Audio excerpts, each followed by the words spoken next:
Bonjour, je suis Sophie Chapota, je suis directrice artistique dans la communication chez Carlin, qui est un bureau de style. Et j'ai travaillé avec Nathalie sur la conception de la gamme Origine de chez Antalis. Donc moi c'est Nathalie Weinmann, donc comme Sophie disait, on travaille ensemble chez Carlin International. Donc je suis conceptrice lifestyle et innovation, avec un œil justement plus tendance, plus style sur les couleurs à employer. Donc nos offres, ils s'appuient sur 4 principales expertises.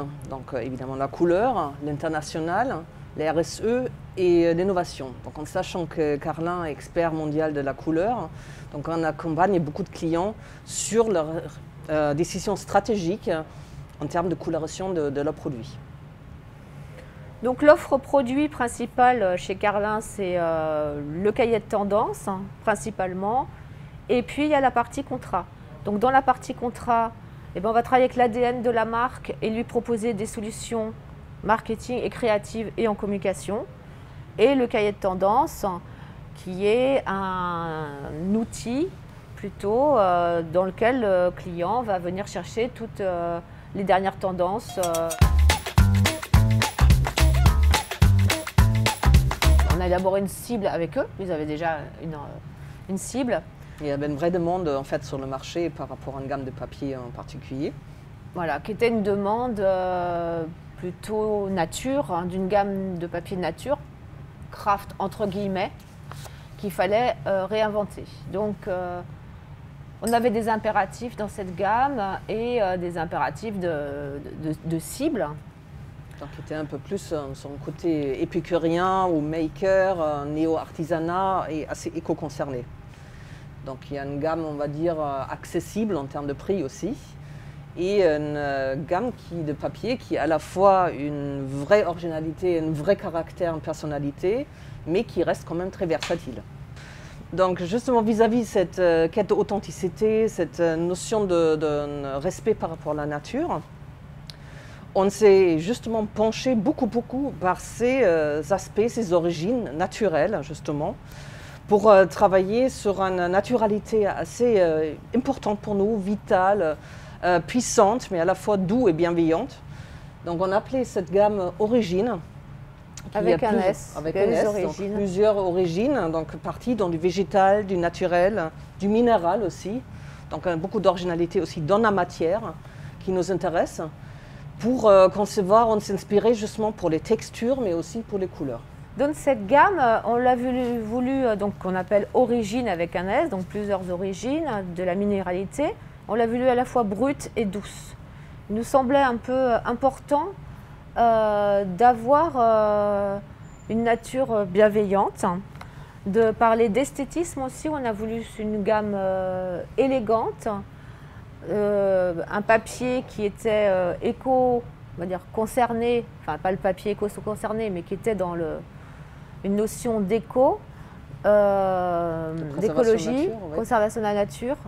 Mais l'important, c'est de rester quand même aussi assez élégant et pour pouvoir atteindre un peu des cibles différentes aussi. Et pour avoir une expression vraiment d'authenticité contemporaine qui était assez important pour nous. Un certain côté, on disait, de personnalité dans la gamme, donc il y a un côté brut mais anobli, c'est pas basique, mais ça reste assez sincère, assez brut dans l'aspect aussi. Ouais, et ça nous a important, cette notion de caractère nous a guidés tout au long de la construction de la gamme. Donc caractère dans des choix couleurs qui sont aussi quelque part à la base, on va dire classiques, puisqu'il faut quand même du papier pour un peu tout le monde.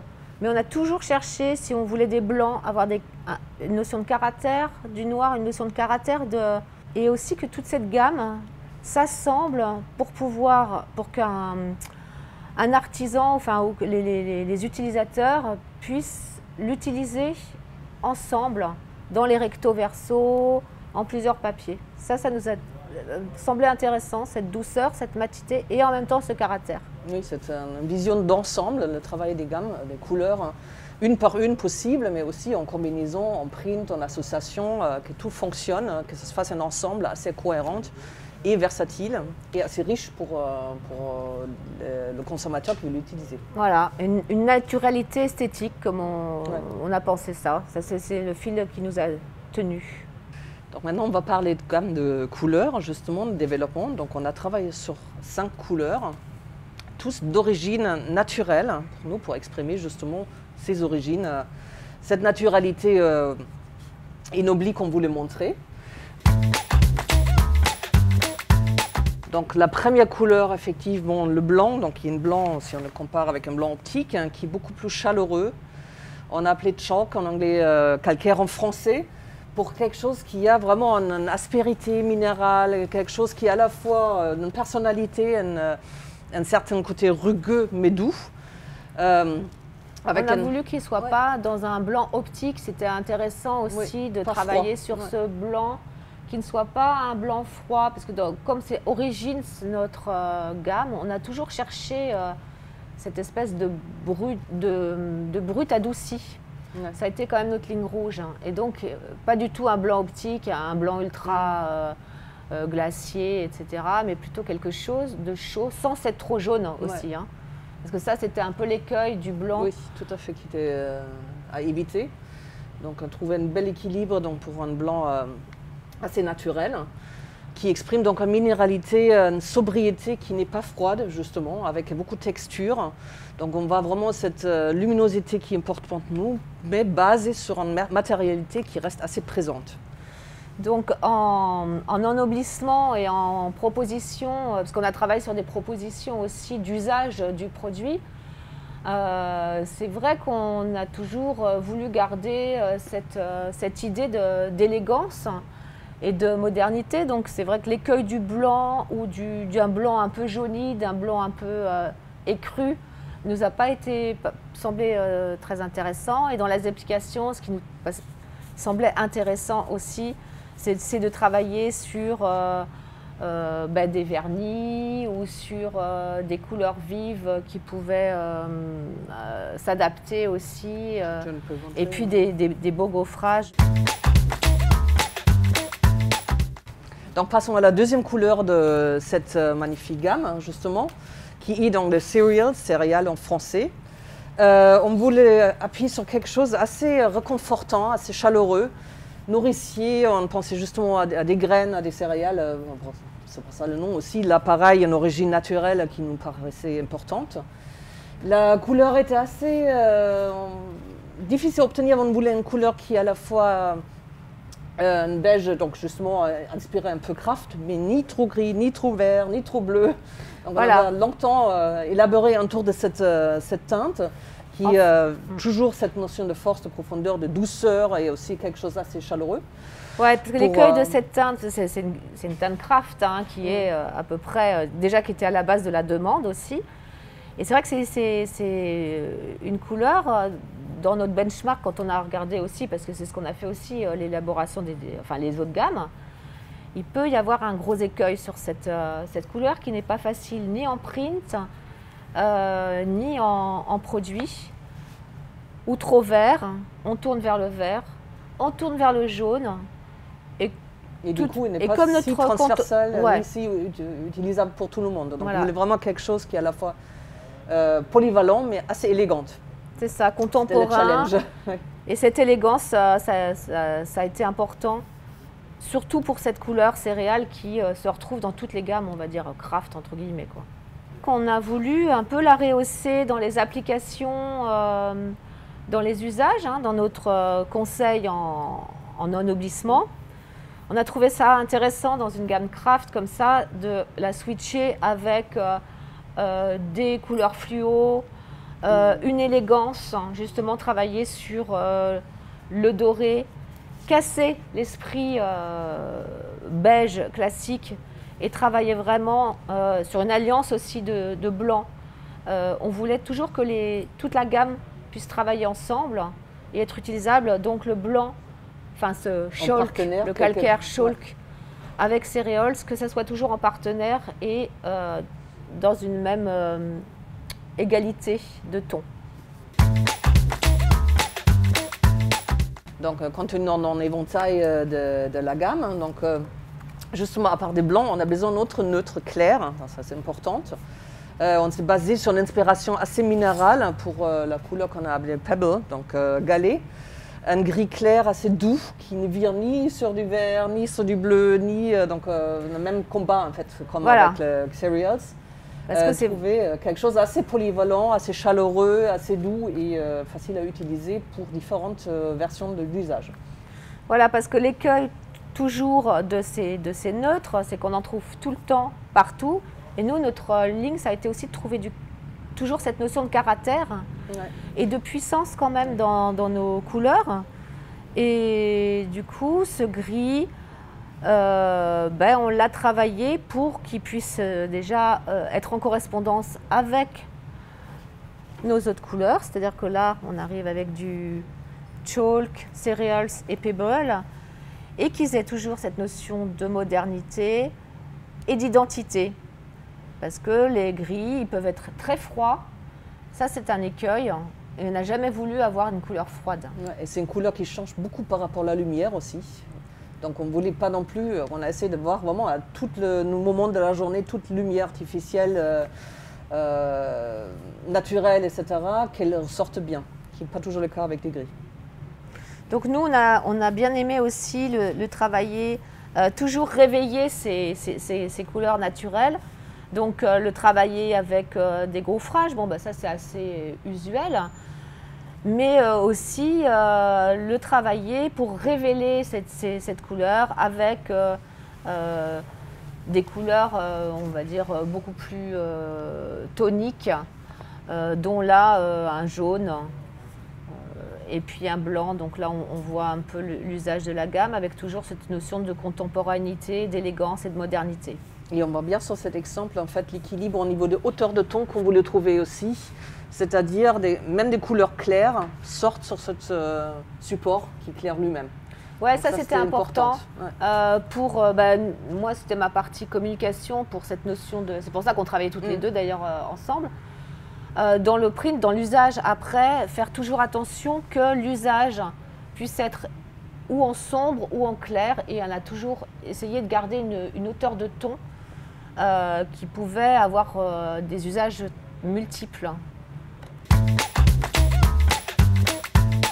Et maintenant, on arrive à la quatrième couleur, mais en fait, qui est notre cinquième élément, quelque part. C'est vrai que c'est un élément qui n'était pas demandé. C'est vrai qu'à la base, on était parti quand même sur quatre couleurs. C'était pas obligatoire, mais c'était plutôt le brief. 4 couleurs, ça refait ça, voilà, quelque part. Et on voulait absolument la réveiller avec une couleur qui a une autre hauteur de ton, qui n'est ni trop claire, ni une foncée, et qui est un peu plus colorée.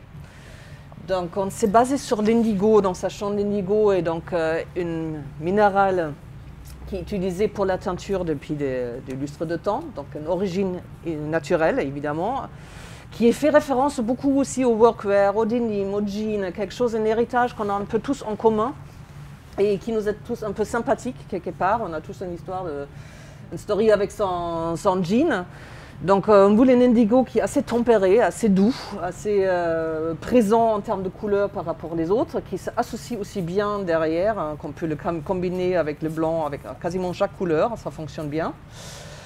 Donc on en est arrivé à cette association, en fait, cette couleur qui nous paraissait importante pour compléter la gamme. Tout à fait. Et du coup, là, au niveau du ton en usage, ça, c'était quand même aussi assez intéressant pour nous de se dire, voilà, parce qu'on est à hauteur de ton, on peut le travailler ou avec du noir ou avec du blanc. Là, je parle au niveau de l'encre. Et ça, c'était... quand on a choisi, de l'indigo trop foncé nous aurait interdit en usage de travailler avec du noir. Ça a été quand même notre ligne directive, de se dire cet indigo, il faut qu'il ait du caractère, il faut qu'il fasse partie de la dame et qu'il se détache, et en même temps qu'il ne soit pas trop violet, on va dire comme un jean trop classique, qu'il ait sa petite identité et qu'il ait un usage facile en fait aussi. Ni trop vif non plus, parce que d'origine naturelle. Voilà. Il devrait avoir ce côté un petit peu délavé. Toujours doux, adouci. Doux. Présent mais doux. Et puis qui permettait d'être facile en usage, pas trop non plus criard, ou là d'un seul coup on est dans une jeanerie ou des choses comme ça. Parce que notre cible, elle est quand même aussi multiple, quoi. On peut aller aussi bien chez les restaurateurs qu'un barbershop un barbershop ou des choses comme ça. Donc on va arriver justement à la dernière couleur de la gamme, donc le foncé indispensable pour compléter la gamme. Donc on a choisi le Lava Stone, donc une couleur inspirée de la pierre de lave, pour ses origines justement naturelles, pour aussi cette côté richesse qui donne la matière, assez importante. C'est vrai que c'est comme pour le blanc tout à l'heure, le chalk, on ne voulait pas un blanc optique très froid. Là, on a travaillé sur évidemment l'évidence du noir à la base, mais en se disant on va le travailler dans une chaleur et l'écueil de ne pas avoir un blanc, un noir absolu. Donc on va bien en termes, il fonctionne mieux avec justement avec le blanc assez doux qu'avec un blanc vraiment optique. Ça crée un contraste très très dur qu'on ne voulait pas obtenir, on voulait quelque chose un peu plus doux, un peu plus sophistiqué aussi. Donc en sachant que le noir, évidemment, on le trouve dans beaucoup de gammes déjà, donc on voulait quelque chose qui a plus de personnalité et qui montre aussi le savoir-faire de Olin et d'Antalis, d'obtenir une couleur aussi subtile, aussi raffinée qu'on ne va trouver que ici, donc que dans cette gamme, qui est vraiment une originalité de cet ensemble. Ce qui était aussi, dans les usages, c'était intéressant d'avoir un noir qui n'était pas un noir absolu, parce que du coup, on peut imprimer du noir sur ce noir. Il va être révélé quand même. Donc il peut y avoir un joli jeu visuel et une belle élégance, on va dire, contemporaine, une modernité en travaillant ton sur ton, ce qu'on n'aurait pas pu faire si on avait un noir absolu. Donc voilà notre gamme sur laquelle on a eu beaucoup de plaisir de travailler. Donc je pense une belle gamme d'authenticité contemporaine que j'espère qu'il donnera autant envie d'utiliser que la concevoir. Donc on est parti effectivement, donc on avait dit le chalk, le cereals, le pebbles, indigo et le lava stone. Les 5 couleurs qui complètent l'ensemble.